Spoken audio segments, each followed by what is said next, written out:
जैसा कि हमने लास्ट एपिसोड में देखा था, शिनवू और इज़ुबी दोनों साथ घर जाते हैं।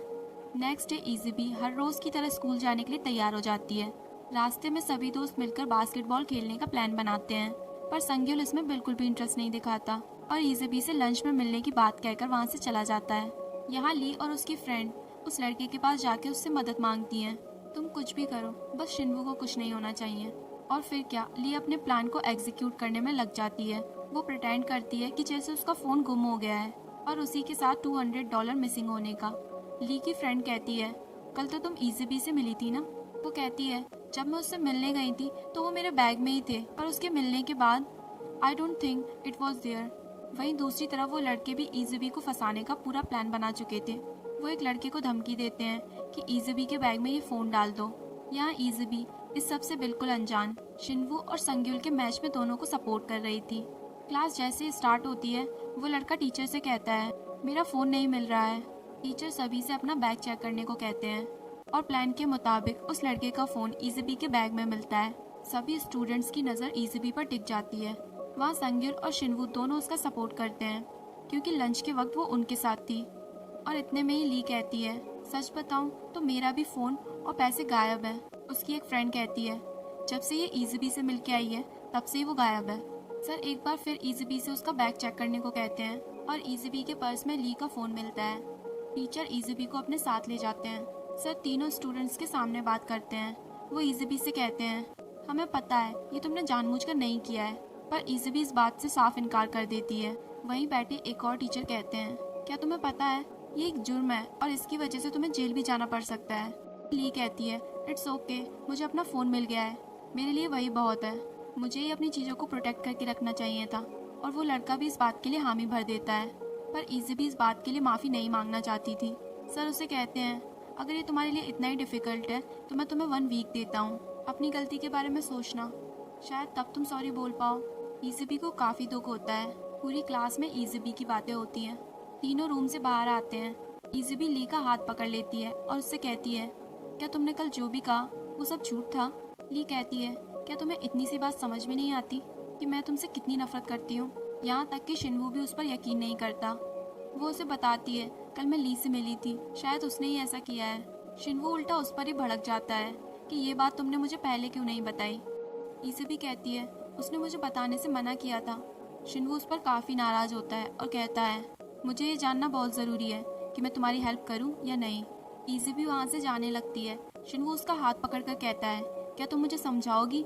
इज़ुबी उससे कहती है, तुम्हें समझाने का कोई फ़ायदा नहीं है क्योंकि तुम मुझ पर विश्वास ही नहीं करते। इज़ुबी को इतना दुख उस बात का नहीं होता कि उस पर चोरी का इल्ज़ाम लगा, पर हाँ इस बात का ज़रूर होता है कि शिनवू ने उस पर ट्रस्ट नहीं किया। वो बदमाश लड़के एक बार फिर उसे मारते हैं और पूछते हैं कि इज़ुबी को क्या पनिशमेंट मिली। कुछ देर बाद शिनवू भी उसके पास आता है और पूछता है, क्या ये सब उस लड़के ने किया। वो मना कर देता है। शिनवू कहता है, तो क्या तुमने किया या उसने तुमसे करवाया। वो फिर भी झूठ कह देता है कि मेरा फ़ोन सच में खो गया था, तुम्हारी वजह से इज़ुबी का नाम खराब हो रहा है। वो कहता है, मेरा फ़ोन खो गया था और मुझे ही पीटा जा रहा है, आई एम द विक्टिम। शिनवू को काफ़ी गुस्सा आता है। वो उसकी कॉलर पकड़कर कहता है, तुम ऐसे ही पिटते रहोगे क्योंकि तुम इस सब से भाग रहे हो। क्या तुम्हें नहीं लगता तुम और विक्टिम क्रिएट कर रहे हो। किसी ने सही कहा है, अगर अत्याचार करना गुनाह है तो उसे सहना भी एक गुनाह ही है। अगर हमारे साथ कुछ गलत हो रहा है तो हमें उसके लिए आवाज़ उठानी चाहिए। तभी इज़ुबी भी वहाँ पर पहुँच जाती है। वो अभी भी उसकी परवाह करते हुए कहती है, तुम्हें किसने मारा, तुम्हें सबको सच बता देना चाहिए। पर उस लड़के में तो इतनी भी करेज नहीं थी कि वो उनके सामने सच बोल सके। वो इज़ुबी से कहता है, मैं क्या सच बोलूँ जब फ़ोन तुमने ही चुराया है। सर क्लास में एक बार फिर इज़ुबी से माफ़ी मांगने को कहते हैं। संग्युल और शिनवू दोनों इज़ुबी का सपोर्ट करते हुए कहते हैं, अभी ये बात क्लियर नहीं हुई है कि इज़ुबी ने ही सब कुछ चुराया है। क्लास के बाहर इज़ुबी को सभी लोग स्टेयर करते हैं, यहाँ तक कि उसके लॉकर में काफ़ी सारा कचरा भर देते हैं जिसमें काफ़ी सारे नोट्स होते हैं। इज़ुबी तुम एक चोर हो, तुम्हें मर जाना चाहिए। संग्युल उसके पास आता है और कहता है, मुझे पता है तुमने ये नहीं किया। दोनों लॉकर को साफ करते हैं। घर जाते वक्त शिनवू कहता है, तुम्हें कैसे पता चला कि मैंने उसे नहीं मारा। इज़ुबी कहती है, क्योंकि मुझे तुम पर विश्वास था जो कि तुम्हें मुझ पर नहीं था। इज़ुबी अभी भी शिनवू से उस बात को लेकर नाराज़ थी, पर जैसे ही वो ग्रैंडमा को देखती है वो खुश हो जाती है। सब मिलकर साथ में लंच करते हैं। रात के वक्त इज़ुबी छत पर होती है। वो अपना और शिनवू का फोटो देखकर कहती है, साइको शिनवू। वो उस फोटो से डिसअपियर हो जाती है। एंजल उसके पास आकर कहते हैं, मैंने तुम्हें कहा है ना, अगर तुमने जल्दी कोई डिसीजन नहीं लिया तो तुम इसी तरह से डिसअपियर हो जाओगी। और आखिर तुम यहाँ रहकर कर क्या रही हो? वो ह्यूमंस तुम्हें क्रिटिसाइज कर रहे हैं। इसे भी कहती है, उन्हें मिसअंडरस्टैंडिंग हुई है। यहाँ ग्रैंडमा शिनवू के फ्यूचर के लिए तैयारी कर रही थी। वो जानती हैं कि उनके पास अब ज़्यादा समय नहीं बचा है। वो शिनवू के फादर को फ़ोन लगाती हैं और फ़ोन कनेक्ट नहीं होता। क्लास में इज़बी की डेस्क कोई बाहर रख देता है। ली उसे घर जाने को कहती है। संग्युल ली से कहता है, क्या ये सब तुमने किया है? ली कहती है, हाँ, उसने चोरी की और बदले में उसने माफ़ी भी नहीं मांगी। संग्युल कहता है, हमें पता है ये सब किसने किया है, तो अच्छा यही होगा कि तुम सबको सच बता दो।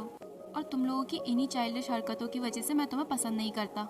आई लाइक इज़बी क्योंकि वो तुम लोगों से अलग है। ग्राउंड में इज़बी की डेस्क होती है। शिनवू इज़बी से कहता है, तुम आज घर चली जाओ। वो कहती है, मैं घर क्यों जाऊँ जब मैंने कुछ गलत किया ही नहीं है। वो डेस्क को उठाने लग जाती है। शिनवू कहता है, ये काफ़ी भारी है, तुम उसे उठा नहीं पाओगी। इज़बी कहती है, it's only hard because of you, क्योंकि तुम मुझ पर विश्वास ही नहीं करते। शिनवू अपने बचाए हुए पैसे ली को दे देता है और कहता है, अब जब मैंने तुम्हारे पैसे लौटा दिए हैं तो तुम लोग इज़बी को बिल्कुल परेशान नहीं करोगे। यहाँ क्लास में सभी लोग मिलकर इज़बी पे मिल्क की बॉटल्स फेंकते हैं कि तभी शिनवू वहाँ पर आ जाता है। वो लड़का कहता है, जो एक चोर को बचाता है वो सच में खुद भी एक चोर होता है। तभी शिनवू को काफ़ी तेज गुस्सा आती है और वो उसको हिट कर देता है। संग्युल आकर उसे रोकने की कोशिश करता है, पर तब तक वो काफ़ी सारे पंच उस पर मार चुका होता है। सर तीनों स्टूडेंट्स को कल पेरेंट्स के साथ स्कूल में बुलाते हैं। संग्युल शिनवू को समझाता है, ली तुम्हें पसंद करती है, इसलिए वो इज़बी के पीछे लगी रहती है और यही वजह है कि वो इज़बी को परेशान करती है। वो लड़का तुम्हें पसंद नहीं करता और तुम्हारी कमज़ोरी इज़बी है और जिस वजह से वो इज़बी को टारगेट बना रहा है। तुम कुछ भी करो, दोनों तरफ से इज़बी फंसेगी। यहाँ शिनवू की ग्रैंडमा शिनवू की माँ से मिलने आती हैं और शिनवू को अपने साथ रखने को कहती हैं। हालांकि वो अपनी बीमारी की बात उन्हें नहीं बताती, जिस वजह से वो उन्हें ऐसा करने से इनकार कर देती हैं। संग्युल और शिनवू जैसे तैसे अपने गार्डियन को मना लेते हैं स्कूल आने के लिए। सभी लोग आमने सामने होते हैं। शिनवू की ग्रैंडमा काफ़ी माफ़ी मांगती हैं शिनवू की उस गलती के लिए, पर शिनवू ने रोक देता है और खुद नीज पर बैंड होकर माफ़ी मांगता है। और उस लड़के के फादर अभी भी इस बात को खींचने में लगे होते हैं। कभी कभी पेरेंट्स ही बच्चों का फ्यूचर बर्बाद करने की पहली सीढ़ी बनते हैं। जिस तरह आज उसके फादर बिना किसी की बात सुने उसे प्रोटेक्ट करने में लगे हुए हैं। तभी अचानक इज़बी वहाँ आ जाती है और सबके बिहाफ पर माफ़ी मांगती है। वो कहती है, अगर किसी को जाना ही चाहिए तो वो मैं हूँ, क्योंकि ये लड़ाई मेरी वजह से हुई थी। हालांकि टीचर सारी बातें संभाल लेते हैं। संग्युल के फादर शिनवू की ग्रैंडमा को बाहर तक छोड़ने आते हैं, जहाँ वो उनसे पूछती हैं, क्या तुम उस टीचर को जानते हो? वो कहते हैं, हाँ, वो मेरी वाइफ है। और ये सुनने के बाद ग्रैंडमा के पैरों तले ज़मीन खिसक जाती है।